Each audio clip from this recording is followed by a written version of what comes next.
ਕਿ ਤੁਰੇ ਚੱਲੋ ਨਾ ਜੀ ਸਰ ਕੀ ਕਹਿਣਾ ਚਾਹੀਏ ਚੱਲਦੇ ਜਾਓ ਪਿੱਛੇ ਹੋ ਯਾਰ ਪਿੱਛੇ ਹੋ ਜਾ ਤੁਹਾਡੀ ਮਿਹਰਬਾਨੀ ਪਿੱਛੇ ਹੋ ਚੱਲਦੇ ਜਾਓ सनम थोड़ा ऊंचा बोलिएगा आवाज नहीं आ रही आपके चक्कर में ये सस्पेंड हो जाती है बेचारी सारी नहीं ये तो सस्पेंड करने वाला क्या मसला है जी क्या दुकान से भी और सर ਤੁਹਾਡੀ ਮਿਹਰਬਾਨੀ ਹੈ ਬਾਈ वो जो है वो बेचारी को बुला देते हैं उसके हवाई की जेल भी पहुंच गए थे ਮਿਹਰਬਾਨੀ ਭਾਈ सनम ऊंचा बोलिएगा ਗਲਤ ਗੱਲ ਹੈ ਗਲਤ ਗੱਲ ਹੈ ਸਨਮ ਥੋੜਾ ऊंचा बोलिएगा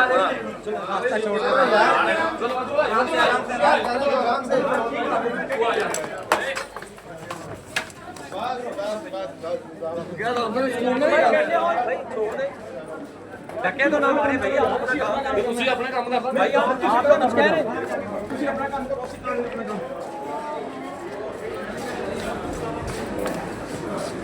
ये इस वक्त देख सकते हैं जी राहदारी में अदालत की राहदारी में के सहाफ़ियों के मारे जा रहे हैं और इस वक्त देख सकते हैं आज कड़ी निगरानी में सनम जवेद को इस वक्त जो है कमरा अदालत में पेश किया गया मंसूर कुरैशी साहब की अदालत में और ये आप देख सकते हैं इस वक्त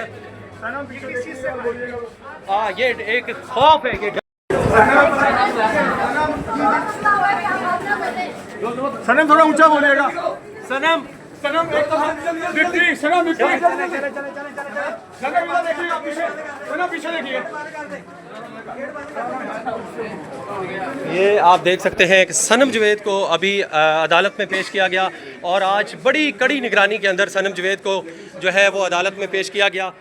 उनको मीडिया से बात करने की इजाज़त आज बिल्कुल नहीं थी, बड़ी सख्त सिक्योरिटी में उनको लाया गया और ये देख सकते हैं कि आज डर हमें भी नज़र आया कि किस तरीके के साथ ये आप इस वक्त देख सकते हैं सनम जवेद को कड़ी निगरानी में पुलिस की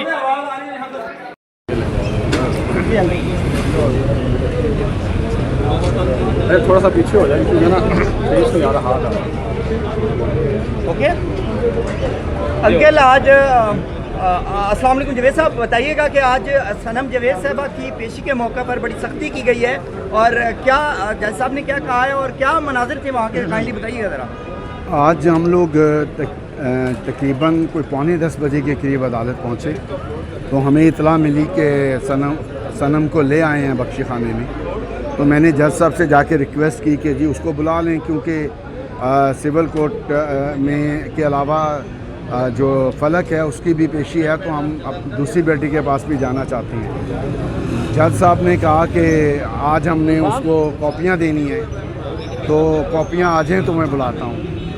फिर वो काफ़ी इंतज़ार के बाद FIA वाले कॉपियाँ लेके आए तो अदालत ने ऑर्डर किया कि फलक को सनम को लेके आएँ।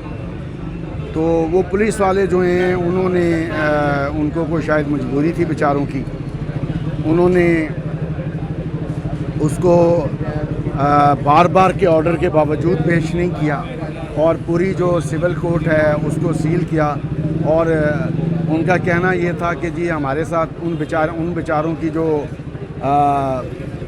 3 मुलाजमें थीं जो पिछली पेशी पे उसके साथ ड्यूटी पे थी उसको सस्पेंड कर दिया गया ऑन द ग्राउंड कि जी फलक सनम ने नील पॉलिश क्यों लगाई हुई थी और जेल इंतज़ामिया ने सनम को कहा कि जी हमारी बड़ी खिंचाई हुई है और ये है वो है। तो उस वजह से उन्होंने सनम को डायरेक्टली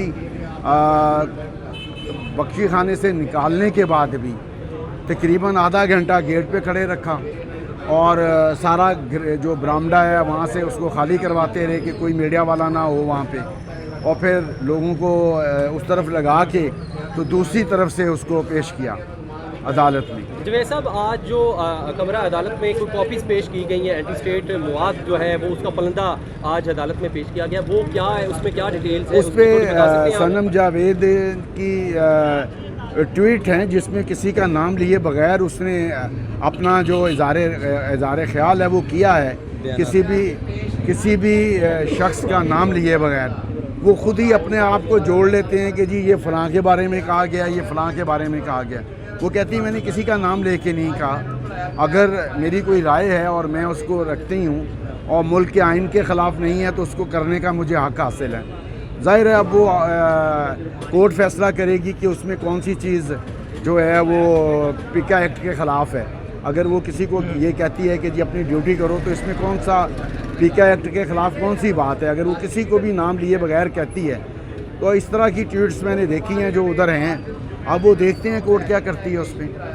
سر آپ والد ہیں, آپ کی ایک بیٹی کی ضلع کچہری میں پیشی ہے اور دوسری بیٹی کی روزے بھی ہیں, دوسری بیٹی کی سیشن میں, تو بطور باپ آپ اس چیز ایک عرب سے گزرے, یقیناً یہ بہت اذیت کا معاملہ ہے آپ کے لیے, آپ کی فیملی کے لیے. آپ اس کو کس طریقے سے دیکھتے ہیں, کیا جذبات ہیں آپ کے؟ میں یہ سمجھتا ہوں کہ 27ویں اور 26ویں ترمیم کے بعد عدلیہ بیچاری اب اس پوزیشن میں نہیں ہے کہ وہ کوئی میرٹ پہ فیصلہ کر چلیں. یہ جو لوگ ہم پہ مسلط کیے گئے ہیں ملک پر, وہ ہر چیز کو زبردستی اپنی مرضی کے مطابق کرنے کی کوشش کر رہے ہیں, اور ایسا ہوتا نہیں ہوتا. اگر آپ کبھی بھی قانون اور آئین کو ختم کر دیں گے کسی بھی ملک میں, تو پھر اس کا نتیجہ میرے خیال میں تو ٹھیک نہیں ہوتا ہے. ہر آدمی اگر کسی کو کسی بات پہ اختلاف ہے تو اس کا اختلاف رائے رکھنا ایک اچھی بات ہے. ہاں میں بھی آپ یہ کہہ سکتے ہیں کہ جو لوگ اس وقت مسلط ہیں ان میں یہ حوصلہ ہی نہیں ہے کہ وہ اپنے بارے میں سچ بھی سن سکیں. جی اچھا یہ بتائیے گا کہ آج تک کبھی ایسا ہوا ہے کہ کوٹ بیٹ کرتے ہوئے صحافیوں کو دھکے دیے گئے ہوں, چھوٹے مارے گئے ہوں؟ میں نے تو نہیں دیکھا ہے, مگر آج ایسا ہوا ہے. آج اب ہم لوگ ظاہر ہے نہ صحافیوں کے ہم اپنے حقوق حاصل نہیں کر پا رہے, تو پھر صحافیوں کے حقوق ہم کہاں سے حاصل کریں گے؟ یہ جو طاقتور ہیں وہ جو چاہ رہے ہیں کر رہے ہیں اس ملک میں. وکیل صاحب بھی ہیں, سلیریہ صاحب, اظہر سلیریہ صاحب, آپ ساری سچویشن پہ کیا کہتے ہیں؟ آج فلک صاحبہ کی بھی پیشی تھی, کیا کہتے ہیں, آپ کا کیا؟ 3 کیسز ہیں, ایک سنم کا ہے, اس میں ٹرائل شروع ہو گیا ہے. فلک کے 2 کیسز میں پروسیکیوشن ڈیلیبریٹلی ٹرائل کو ڈیلے کر رہی. میں آپ کو انٹرسٹنگ بات بتاؤں کہ تینوں مقدمات میں 6 سے 7 تواریخ ان کی طلبی سے پہلے کی ایسی ہیں کہ جو جیل سے طلبی ہے لیکن ان کی طلبی میچور نہیں ہوئی. آپ عظمیٰ بخاری والا جو کیس ہے اس میں جس میں وہ مستغیثہ ہیں, اس میں ان کے وارنٹس نکلنے چاہیے تھے. ان کی دونوں اپلیکیشن خارج ہوئے, تیسری تاریخ تھی, لیکن اوپر سے کسی قسم کا کوئی اسٹے آرڈر نہیں ہے. لیکن کورٹ سے ہم سبمٹ کر رہے ہیں کہ ان کے وارنٹس نکالیں, کوئی ہنڈرنس نہیں ہے ان کے آنے کی. کورٹ کا یہ کہنا ہے کہ آرڈر آ جائے کورٹ کا اوپر سے, پھر آگے ہم اس کو چلائیں گے. اور جو آج رویہ, چونکہ میری ادھر ڈیوٹی تھی فلک کے ساتھ, آج جو سیکیورٹی گارڈز نے رویہ ان کے ساتھ اختیار کیا, جو فیمیل سیکیورٹی گارڈ نے کو دھکے آج پھر دوبارہ سے مارے, میں سمجھتا ہوں کہ یہ رویہ جو ہے غیر اخلاقی, غیر قانونی, اس کے ساتھ غیر انسانی بھی ہے. کیونکہ وہ روزے کے ساتھ آتی ہیں, اتنی زیادہ گرمی ہے, اور جس حالت میں آتی ہیں آپ سب کو پتہ ہے. اس کے باوجود بھی ان کو آج پھر دھکے دیے گئے ہیں. 2 نئے سیکیورٹی گارڈز نئے آئے تھے, انہوں نے بھی بدتمیزی کی ہے. یہ میں سمجھتا ہوں یہ بہت غلط بات ہے. وقت بدلتے دیر نہیں لگتی, تو ایسا نہیں ہونا چاہیے. یہ بالکل خلاف قانون, خلاف آئین ہے.